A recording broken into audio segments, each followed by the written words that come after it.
Hello and welcome to This Week on The Guinness guys. So what we're doing this week is an interesting beer. It's going to be wheat beer. This is a Grafenwalder Hefeweiss beer, which is from Lidl. My favourite beer on the market. And we have Guinness, as usual. This beer is, the wheat beer is 5%. And the Guinness is 4.2, as you may already know. 4.2. So, as per usual, we'll do the guest beer first. It's a cloudy wheat beer, this one. It's not been filtered or anything. It's about half there. Okay. I'll just give you some particulars on this while we're pouring. This cocktail is called the Black and Blue. It is supposed to be made with Blue Moon wheat beer, which is made by the Coors Company in Colorado. We don't have any Blue Moon, and we can't really get any either, so what do you gotta do? It's called the Black and Blue, the Eclipse, or the Dark Side of the Moon, because it's Blue Moon beer, or Black and Blue for Blue Moon. Either way, we'll have to make do with what we have, so it's Grafenwalder Hefeweiss beer. Anyway, let's pour the Guinness.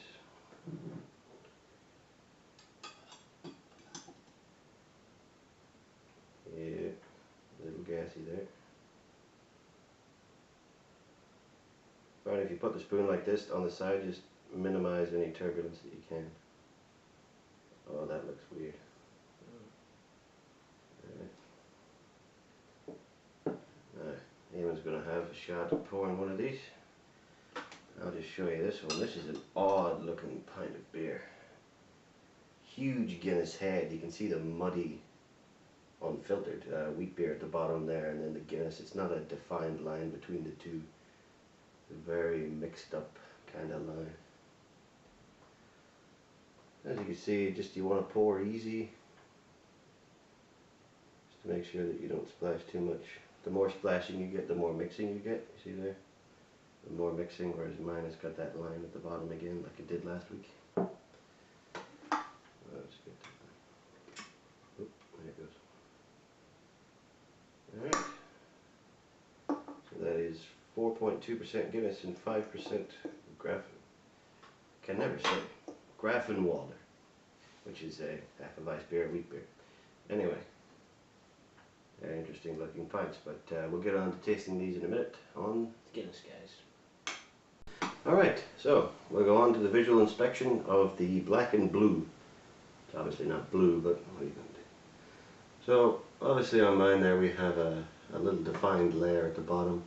I think with mine it's just the tiniest bit from here to here. I don't know if you can pick it. I don't think you can pick it up on the camera, but I can just see a small layer of wheat beer. So I'll show you that there. You can see that there's a definition between the two. It's not a clean line though. It's it's kind of muddy and mixed up. And I think the beers are mixing as we go further down. Very Guinnessy head on top. Yeah. Mine is definitely, it's like a 2-finger head, and yours is maybe 1. Anyway, let's go on to taste this. Should we call it I think we'll call it the Eclipse. I like the Eclipse. Yeah. So, to the Eclipse.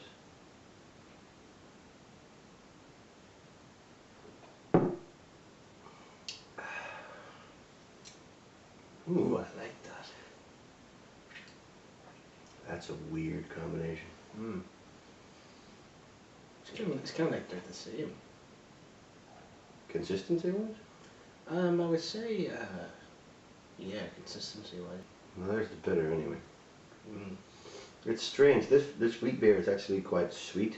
And as with most wheat beers, it's sweet and there's no bitter to it, and I mean, it looks fantastic. Almost as good as last week. But you got sweetness and bitterness and lightness and heaviness, and it's weird. Yeah. I do like this though. I completely forgot to do the smell. I'm getting a great bit of the wheat smell there. Yeah, that wheat comes through, and then you got the yeast and sediment that's left in it. That's definitely there. It has made the Guinness kind of muddy as well. Yeah. The mixing of the two. Usually the Guinness is pretty crisp all the way through, a reddish colour, but now it's just very dark. And the beers, they're kind of mixing, but not a lot. Yeah. They remain pretty separate. all the big flavors stay there between the two of them, but you got Guinness and wheat beer. Mm. It's not like one is watering down the other, it's just uniform, I'd say. Yeah. Very sweet. I would describe it with only 2 words: light bitter. It is, it's light on the bitter. No, I mean that, you know. Yeah. No, I get what you mean. It's like, it's light and bitter, it's both. Yeah. In equal measure. Mm. So it's sweet and bitter. So, for taste though, out of 5. Mm.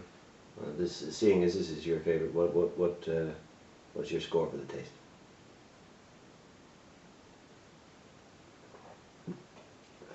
Well, for the taste, I would say I would easily give this a 5 out of 5.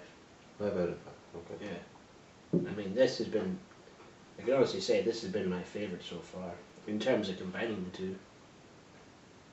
Even if you swirl it a little, you can see big mixing happening down there. Out of, taste out of 5, I think I'm going to give it another taste for a start.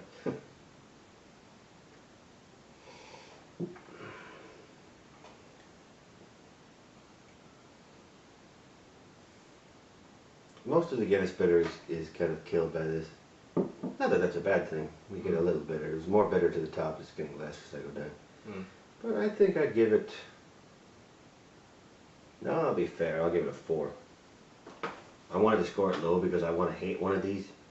But it's good. There's nothing wrong with it. Mm. So, now, move on to the combo. How's the combo? Mm. Well, first off, this has got a great lacing that I found with mine. Yours had a great Guinness head at the start. I get some lacing here. I think the Guinness head is pretty much retained on yours. Yeah, it's pretty much all there. The look is good too, the combo. The smell is mostly wheat beer. We'll get a little bit there. If you want to open up the smell of your beer, give it a little whip like that. Just to aerate it. Yeah, it's a big wheat beer. Most of the Guinness is knocked down by the lightness of the wheat beer. It's almost like the lightness is overpowering, which is a weird sentence. Mm. But it kind of is. Yeah. As the combo, how does one complement the other? Do you think? Well, I think, to be honest with the combo, it does have a kind of watery taste to it. And I think that's probably because of the wheat beer. It is. It's a little lighter on the mouthfeel than Guinness usually is, but I think one thing that's striking me is that the alcohol in the wheat beer is kind of coming through a little. Mm. You can tell that they're not evenly matched. I mean, the 2 last week was evenly matched. This one is not as evenly matched. Yeah. I don't think. Well, I'm going to give it a 2. Mm. I mean, it's interesting to drink and everything, and it's a good little experiment and stuff, but the wheat kind of does overpower the Guinness, and I didn't think that would happen at all. I would think that the Guinness would have killed the wheat beer. Mm. But it's mostly sweetness coming through and a little bitter, so I don't think that the combo works that well. Mm. Well, I'd say the combo works pretty well. I mean, I've kind of been put off it now because I said it tastes kind of watery.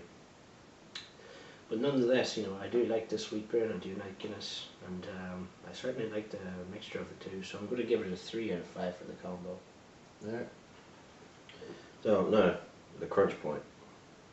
Because until this point it's had to stand up on its own. How does it compare now to the others? To the Blacksmith and the Black and Trash we had last week? Mm. I think another taste is in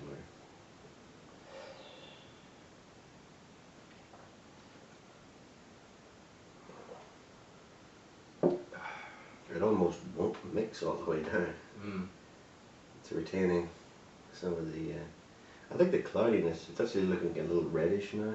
Mm. The cloudiness is pervaded through the Guinness now, so that it's not a see-through drink. Yeah. But how does it compare? Well, I would say compared to the Blacksmith, it wouldn't be that great. Mm. You know, some people may take to this, some people may not. I was certainly looking forward to it, but to be honest, I kind of thought this would be really awesome, but it hasn't exceeded my expectations that much. No. We had high hopes for this one.